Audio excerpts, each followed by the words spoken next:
Now tuned into the greatest. The Run with Manny Wilson podcast. The Run, the Manny Wilson podcast. The best sports podcast there is. Yes, sir. You heard it here first. The best sports podcast there is, all the way from Detroit to Chicago to your speakers and headphones. We got a great episode here for you today on May 19th, 2022. We got some callers calling in today from the voicemail.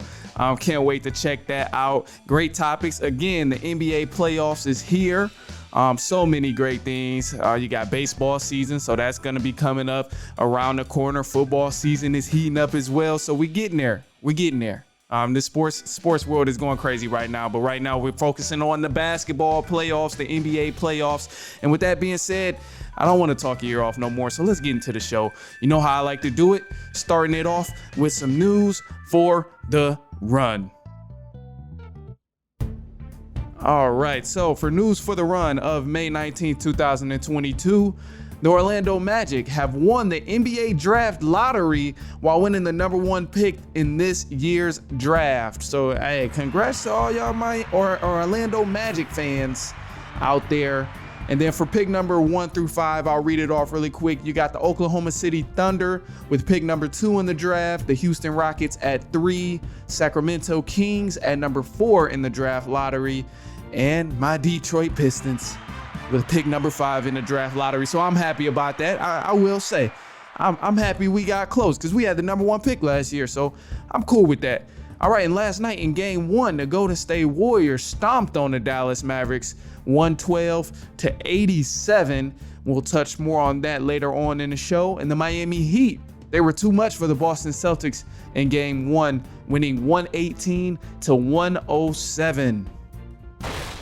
All right, and the lyric, man, the man once said, Western Road flows, my confidence level getting settled.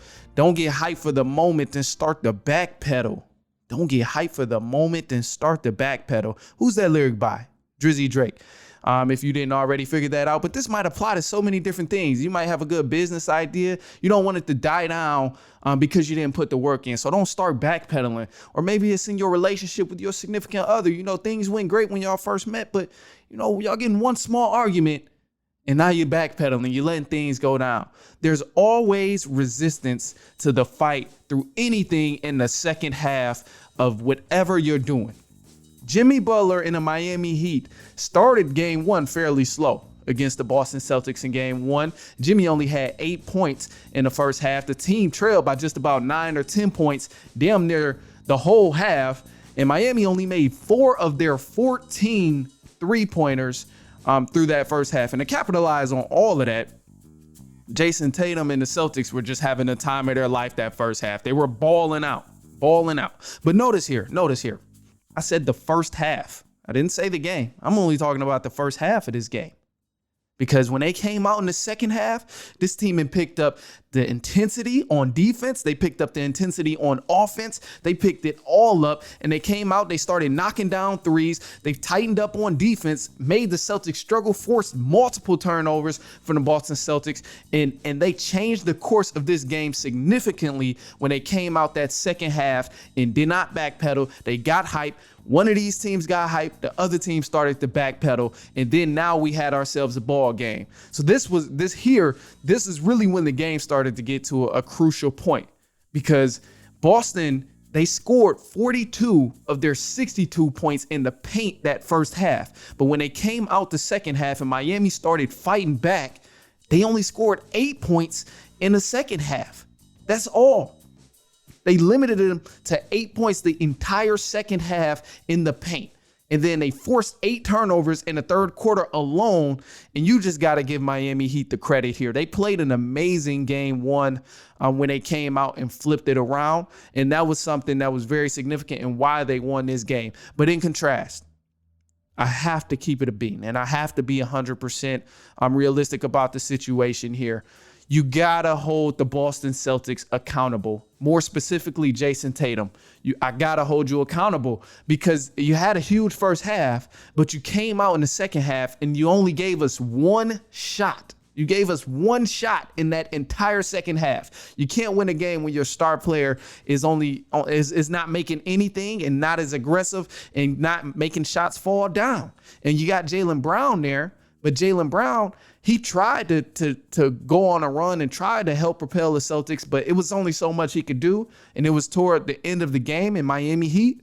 They didn't let up. So it was credit to Miami Heat. The role players failed to play well in the second half as well. They shot 2 for 15 from deep. They weren't good. And the killer of this game here in game one for the Celtics and what really did it for them was that they continued to turn the ball over. And they continued to turn the ball over and over. And that was the huge thing there, because while Miami's going on this big run, they're forcing these turnovers. And not only were they forcing these turnovers, they were scoring off of these turnovers. So that was the huge killer for the Boston Celtics, is that they continued to turn the ball over and over and over and over throughout the game and throughout the stretch when they needed to make a run. But it's going to be cool here. We clearly have a series on our hands. And I think the biggest takeaway from game one, and that will matter throughout this series here, is that the start and finish for these teams flipped. The Celtics, they started good, but they finished the game bad. Miami, they started bad, but they finished the game good. So for the Miami Heat, they have to start better and make sure they can continue to keep up that intensity if they want to pull off this series and continue to make their shots as they did in the second half, but bring that to the first half. And for the Celtics, they got to find a way to put the ball in a hoop. You have to make shots. You have to make shots, especially during crucial stretches of the game. You got to make your shots, and that's something they did not do. And if Miami is going to force them to shoot threes, they got to drop. If they're going to force you to back up off the line and drive to the paint, you got to be able to find a way to put that ball in the hoop. That's the biggest thing for the Celtics. It's a game of adjustments, though. It's a game of adjustments, and it's only game one. Game one is the tester. You gotta get a feel for the new team that you're playing. It's a sparring match. So I'm still sticking true to my word here with the Celtics in 6. I'm going with the Celtics in 6. Game 2, I'm picking Boston. Game 2 is going to Boston. I think they got a good feel for the team that they're playing now, and they'll come out with a new pride, with a new sense of pride and a new sense of urgency playing in Miami one more time. But it's going to be great to see. We'll take a quick break here, and then once we come back, we'll jump into our voicemail, see what people had to say, see what questions, comments they mentioned about sports, or it probably even wasn't about sports, so we'll figure it out. I only listened to a couple of them, but so some of them will catch me by surprise, and let's do it. But until then, we'll take a quick break. If you want to call in the meantime, call 219-413-9405.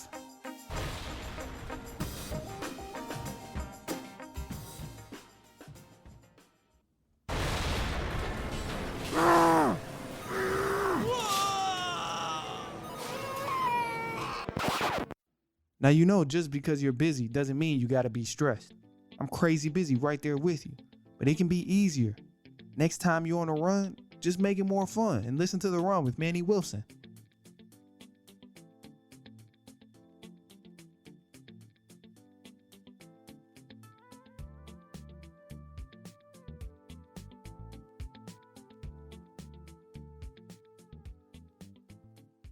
Now tuned into the greatest. The Run with Manny Wilson podcast. The Run, the Manny Wilson podcast. The best sports podcast there is. Yes, sir. You heard it here first. The best sports podcast there is, all the way from Detroit to Chicago to your speakers and headphones. It's time for the callers. Let's see what they was talking about and what they left us in the voicemail. And you can always give us a call at 219-413-9405. Say what's on your mind. Tell us how you really feel. Ask a question. Leave a comment. Leave some facts. Leave some stats. Whatever you want to do. All right, let's jump in. Let's see who we got first here. All right, and let's play it. Let's crank this music just down just a little bit here. All right, let's kick it off. Yo, Manny, it's Chase. I love the podcast. Love what you're doing, man. But my question is, as you see from game one, the Heat did their thing. They came back, beat Boston, won first game. Now, do you think they got what it takes to be, the champions? Do you think Butler got it in them? Do they got it in them? Let me know what you think, man. All right, okay. So Chase, man, look. First, I appreciate everybody that called in. I see it's a few of them in here. But first things first, yes, man, the Miami Heat, they're a good team. They can definitely win. I just think the Celtics are going to win, but I'm not going to put that into the equation right now. I think the Celtics are going to win, but Miami, if they beat whoever wins out of Miami and Boston are going to the championship, and they're going to win most likely. I think both teams individually and as a unit are probably better than those teams in the Western Conference, just because they got size and they can play in so many different type of styles. So to answer the question, yes, the Miami Heat, they have what it takes. It's just, can they get past the Celtics, which is debatable, which is very debatable, because some people may say, yes, it's easily getting past the Celtics, and others may say, nah, Celtics in 6, like me. But that's a good one, though. That was a good question here. Let's move on to the next, see what y'all talking about. What's up, Manny? This is Eric Clater. Hope you're doing well and love listening to the show. Appreciate it. Calling you about how the NBA draft lottery went down, because as you are being a Pistons fan and me as well, I feel like our fellow Pistons fans may be overreacting to us falling to the 5th pick in the draft. I'm wondering, what are your thoughts on how the draft lottery went down for the Pistons? That's a good question, man. Hey, Eric, that's a good question, man. I think people are overreacting. They're definitely overreacting just a little bit, because we could have easily, here's my thing, we could have easily ended up like the New York Knicks, or we could have easily ended up like one of them teams that got 12, 11, and that's no fun at all. And then you got to look at it from a realistic standpoint too, because we just got the number 1 pick last year. We just received the number 1 pick last year. We got Cade out of it. So if we would have got another number 1 pick, then that's just like, obviously we're getting spoiled. But I think we're already getting spoiled after getting that number 1 pick, because we got number 5. 5 isn't bad at all. But to answer that question, definitely overreacting just a tad bit, man. Just a tad bit. Appreciate you calling in, Eric, my guy. All right, let's move on to the next. See what they're talking about here. Shit, man. Why everybody keep down these Kansas City boys just because Russell is different, man? Oh man. Oh, he started in the middle. What's up, man? This your man's Boots, man. Got a question, man. Why everybody keep down these Kansas City boys just because Russell is different, man? Oh, let me know something, man. Oh my gosh, Boots, we done. Hey, man, I can't believe you seriously called up here and asked me that, Boots. Are you serious, dude? You are hilarious for that, man. No, man, Kansas City is through. They through. I get y'all got Pat Mahomes, and y'all are probably not going to be terrible. I'll give you that. Y'all not going to be terrible, but y'all not winning no Super Bowl. Y'all can forget about that. Pat, he done lost a lot of his weapons. He done lost some defensive pieces as well. Tyrann is gone. And obviously Tyreek Hill is gone. But on the bright side, you still got Travis Kelce, and you still got Pat Mahomes, and you still got a pretty decent offensive line as well. But the Chiefs, man, they just not going to be what they were. They're just not going to be what they were. And they'll still be okay. They might get a little bit far in the playoffs, but I mean, what's the excitement of going to the playoffs if you don't win anything? But that's why. That's to answer your question. That's why people are hating on the Chiefs, and it's not even hate. It's just being real. It's not even hate. But no, I appreciate you calling, Booze. You crazy for really calling up here and asking that. I thought you was joking when you said that. All right. Next question. Let's hear it. What's up, man? TJ. My question is, what are your predictions for this upcoming NFL season? Who you think will win MVP? You think will be like the top dogs in each conference? Yeah. Okay. No, that's a good question, TJ. Yeah, okay. And this it works perfectly because we just got done talking about the Chiefs and how they not gonna do nothing. But my top dogs of who I believe is gonna be like the animals of this season, I'll break it down per conference for you. AFC, I'm really favoring the Denver Broncos to come out the AFC. Just because all they've needed was a quarterback for so long. Like, they've had a good defense. They got the weapons. They got the receivers, the running backs, the personnel, the offensive line. They have the personnel. Like, they're a good team. And the defense, I think I mentioned already, is nice. They just needed a quarterback. And when you add the dangerous Russell Wilson to that, man, come on now. Like, them boys are about to ball out. And to me, they don't get enough hype. It's a lot of hype going around right now. But AFC, definitely Denver Broncos. NFC is going to be a toss-up. Part of me still wants to favorite the Rams. But then again, it's a lot of competition. It's a lot of competition. You got Brady that just came back. And part of me is actually kind of worried about the New Orleans Saints as well. I think Jameis Winston, might really come out and ball. But to pick a team in the NFC too, I'll go with the Rams. I go right back to the Rams just because they lost a couple pieces, but they still got a strong defensive line. They still got Stafford, and they still got good pieces. So I'm going with the Rams. But I will say, before I move to the next caller too, I will say in the AFC, although I picked the Denver Broncos, I think the Bills it's time to give them just a little bit of respect. I think they'll probably end up playing the Denver Broncos in a conference, if anything, because they've been balling. They've been consistent these last few years, and they've been doing their thing. We just got to give them a little bit more respect. So that's me giving the Bills the respect. But still, I'm rolling with the Denver Broncos. They're going to be the top dogs to answer your question. Appreciate you, my guy. All right, let's hear what we got next. Let's move to the next question. All right. Yo, Manny, it's your boy Julian, calling in with a little question, comment. Then, bro, what's your take on the Celtics Heat series?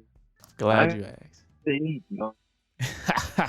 Yeah, I'm glad you asked. Actually, I just finished touching on the Celtics Heat a couple times, but no, I think it's going to be a great series. I will accept, and where I was just a tad bit wrong, I came in just not giving Miami a little bit of the respect that they deserved. Clearly, they showed me a little bit wrong in the game one, but I'll admit when I was wrong. I always admit when I'm right, so I admit when I'm wrong. But no, I think Celtics still gonna come out on top. Celtics in 6. It's gonna be a battle.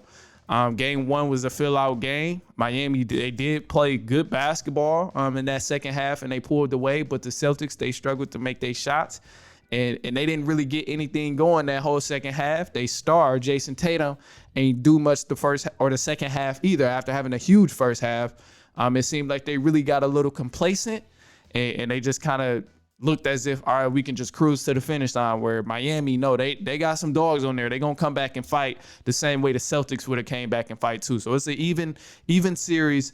Going to be great, but I'm still going Celtics in 6 with ease.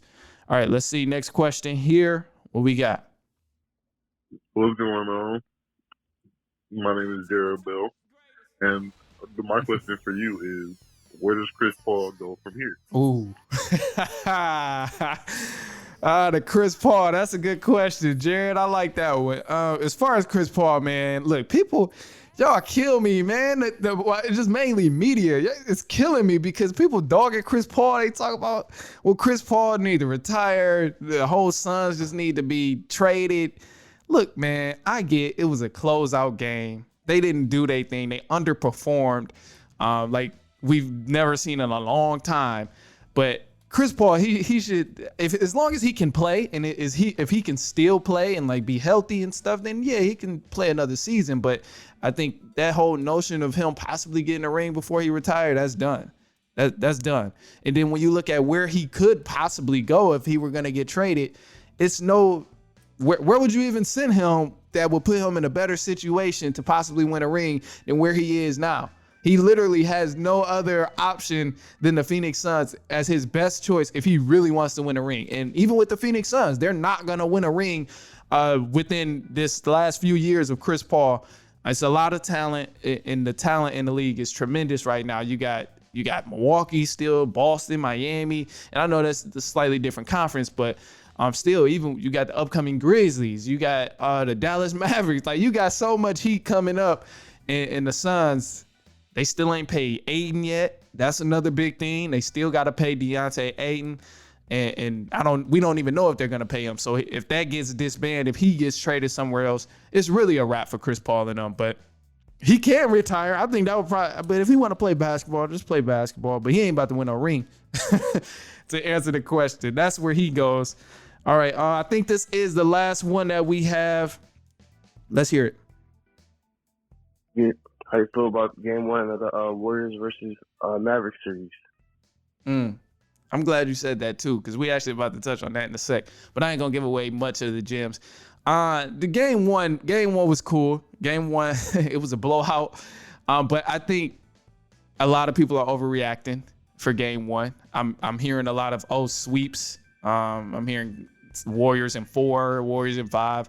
I personally, when I first talked about this, I said Warriors in 7. I put it all the way out there, and part of me still believes it can go to 7. Even after this terrible Game 1. But the one thing I seen in Game 1 was that it was just terrible shooting. When you look at the Warriors, they played a solid game. And the Dallas Mavericks, they just shot horrible that game. When you look at, the first half, I'm not in a segment yet, but the first half, where did they go? I got to find it. They shot 3 for 19 3 for 19 from the 3-point line in the first quarter. 7 for 26 in the first quarter. Like this, it was a terrible shooting night for the Dallas Mavericks, and they just couldn't get nothing to drop. So whenever one team got everything rolling, they making shots, and the other still can't make shots, they're gonna look like they're that much better. And that's regardless of whoever's playing in any game. So I still think it can possibly go to 7. To be a little more safe, I would say 6, but I don't want to switch it now. I don't already, like, you feel me? I don't already said it now, but. With that being said, man, that's a perfect transition, Max. I appreciate you for that, man. That was the perfect transition of our next topic in the next segment, actually, because that was exactly what I'm talking about. All right, so in Game 1, last night's Game 1, the Golden State Warriors, they stomped on the Dallas Mavericks 112-87. This Game 1 was pretty much all Warriors, all Golden State. They played good. The Warriors, they looked great. Took good shots. They made all of their good shots. They moved the ball. Everybody touched the sugar. Everybody got a little bit of sugar, and they played good defense too. But it's a reason why they look so good, as I was just mentioning. It's no need to over-exaggerate or overlook this. It was simple. The Dallas Mavericks just did not make their shots to start this game, and you had the Warriors who were playing great basketball through the first quarter and so on, and they never looked back. But it's hard for a team to even come close and stay close in a game when they're not making shots. The first half, we looked at it in Dallas. They were still in striking range, which is impressive. And this is why I say it's possible it can still go to 6 or 7. I voted 7, but this is why I say it's still possible. Because although they were missing all of their shots, and you had Luka out there broke, you had Brunson out there broke, then Whitty was broke, Burton's. These are all shooters. They were all missing shots, but yet they were still in the range of 10 points within this game throughout the first half. And the Warriors were playing good basketball. It wasn't like the Warriors was out there clanking as well. They were playing good basketball. And that's what I really believe will be the pivotal point in turning Game 2 around, because if Dallas comes out there and they make shots, we have a different ball game. And this is a completely different discussion if Dallas was out there making shots, if Luka was making most of his shots. Luka had 18 in the first half. He had 18 in the first half, and it wasn't a good percentage. But my whole reason of saying he had 18 in the first half is because he only scored 2 points in the second half. Like that's when Luka Doncic is only giving you 2 points in the second half, like that says something. And they just didn't play good basketball, and they were just missing their shots because they got the same looks. The Dallas Mavericks got the same looks they always get and they always go for. They just didn't happen to fall, and that was the main thing for this series right here. I think it was good though. Definitely expecting something different for Game 2. Game 2 will be different. But if Dallas comes out there and they're missing their shots again, then we know what we're going to get. But also it depends on if the Warriors will come out and miss their shots too. It's as simple as the Warriors, they're not going to sweep the Mavs. Mavs just have to make their shots. Warriors have to continue to play good. But we know how the Warriors can get sometimes. They got beat by 50 a week ago. Let's not forget that. Yeah, I can't forget that at all. But with that being said, man, I still have the Warriors in 7. It's going to be a great series here. I appreciate you guys for hanging with me, especially all of my callers. Man, y'all the greatest. Y'all really the greatest. Y'all really the greatest, man. I greatly appreciate you guys. I can't wait to post this and show you guys. This is about to be dope here. But if you didn't get a chance to call in and you're listening, you could always call in anytime. Every time we record, we will play it. It don't matter if you call in on a Saturday, Sunday. We record on Mondays and Thursdays. So just keep that in mind when you want to place your message. And if you want to give us a call back, or you want to call again or respond to what I may have said, or even touch on one of these next games that's coming up, just give us a call at 219-413-9405. One more time. 219-413-9405. I had to say it slow that time. Y'all can write it down. But no, I appreciate you for hanging with me. We will be back next week on Monday, so get those voicemails in, and so on and so on and so on.